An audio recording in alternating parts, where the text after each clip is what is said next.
What's going on, guys? Today we're going to take a look at a new feature I just added to the toolkit, and that is going to be party mode. Now, the purpose of this new feature is to allow you to switch basically between two databases for the main menu here. So it's going to change which systems are visible here. And the reason I'm calling it party mode is because what is it essentially going to do is trim down the amount of visible systems, so that let's say you're having a party, you have some guests over, you're basically simplifying the whole experience for your guests. So for example, you don't want to have something like Ficade on here when you have guests over, because that is like an online thing. You need to have an account. Maybe you don't even have that set up. So if your guests try to access that, it's not going to work. It's going to, error out. So let's say you go to driving games, for example. Over here, this specific driving games menu, or wheel as it's called, requires a steering wheel to play all these games. So if your guests are over, you don't have your steering wheel plugged in, they start up one of these games, it's not going to work. So why have it on here, right? So again, this is just going to simplify everything. You can decide what you want to have on here and what you don't for when you have people over, friends over, whatever the case may be, maybe when kids are playing the arcade. So I think you guys get the point of what it is. So I'm going to show you guys how it works and how you can decide what systems you want on here and which ones you don't. So if we go over to the toolkit and you scroll down, you're going to see you have two new options now.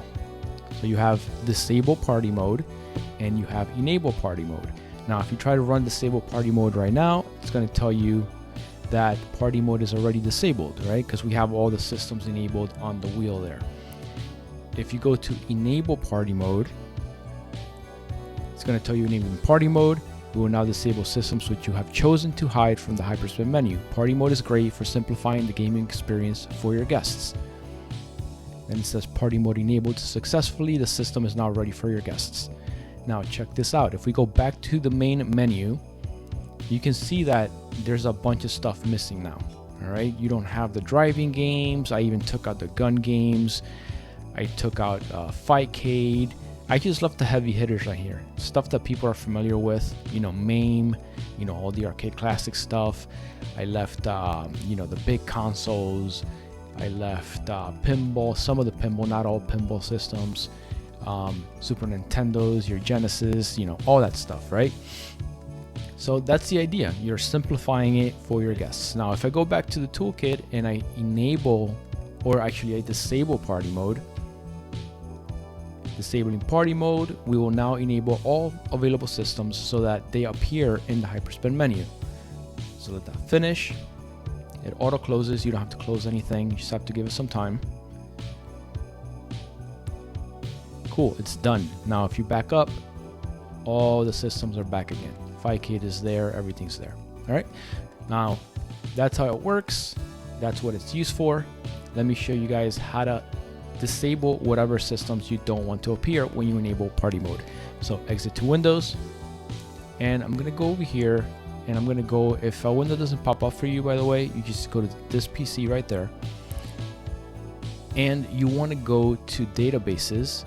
You want to go to main menu right there, and you're going to have a main menu.party.xml. that is the party mode database. All right, the main menu.xml is the main one that has all the systems. Now, as you can see here, I've made copies just in case, just to have them. All I did was I right-clicked main menu copy, and I right-clicked the white space here and did paste. Did the same thing for party. Now I have two copies. I can go in here and I can mess anything up I want. And if I'm getting some sort of error when I go back to hyperspin, maybe the formatting is not correct because I messed something up, you can always just restore one of these back to this. So you delete this one, main menu, for example, and you rename main menu copy to just main menu.xml, and you're back to square one. You're back to the beginning. But we're not going to be doing anything with main menu. We're going to edit main menu.party.xml. So if I double click on that, you can see here that I have a short list of systems. All right, let me bring it over here. If I compare that to main menu.xml, which I already opened here, look at how many more systems there are. So this is the one that I trimmed down and disabled a bunch of stuff from. And how you do that is simple. Every system is aligned. So let's say I don't want Panasonic 3DO to appear there. You simply do that and you delete. You highlight it and you delete. Delete key on the keyboard. Boom. Make sure you don't do this. All right.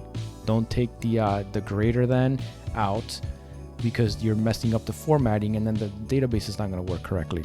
So don't delete anything on any other line, just the entire line for the system you want removed, just like that.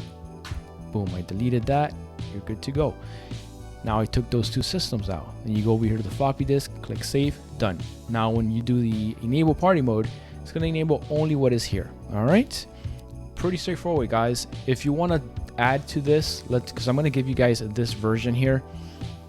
If you want to add other systems that you want people to have access to when you enable party mode, just open up the main menu database that has everything on it and look for the system you want to add. Let's say good old games right here, GOG. Copy the entire line, come over here, and it doesn't matter where you paste it. Now where you paste it is where it's going to appear when you are running through the wheels in hyperspin. So if you want it to appear after Mugen here, then hit enter for a new line and then paste right there. It doesn't matter if it's forward like that, but my OCD is making me want to put it right back to where it's in line with everything else. So I did that, save, there you go. Now GOG is going to appear in the wheel when you enable party mode. So it's as simple as that, guys. All right, guys, that is going to be it for this one. I hope you guys enjoyed this video, and I'll see you guys on the next one.